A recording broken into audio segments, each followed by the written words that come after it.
ka lang hindi imported, pero mapalive or recorder, alam mo na pareho ko porte. Dama mo na rapstar on air, pati mga lines totoo nakaposter. Tumabi na mo na mga poster, pag ako yung courier, ano man ang pinadala mo, di makukulangan sa in-order. Pag nasa poster, abangan mo ko nang dumalo, pagka lumapag may nakaposter. Di na nakachikin nakasobre, maramihan na hindi na konti, malakihan na hindi na contest.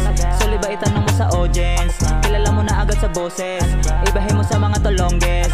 Di pa rin nawawala yung content, kahit salita ay pinag-aaso assorted. Pagka yung bibig ko pumipitik, yung mga titik ay bakorte. Nakatatakad, nakakataka, abakad ang uniforme. Kada maitutog mata, tama walang crosser. Pwede ko pabilisan ng konti, sige pigain ko pa yung throttle. Magkakatapat ang kada apa, pero kita mo para baliwala lang. Pero bakit yung iba nadadapa ng mga pa, ng mga pa? Walang pag-asa na ligaw bago maara, mapagana na wala alamon. Bago na bago yung mga concept. Rap tinutulak kami suspect, quality na pwede mo na itabi sa forex.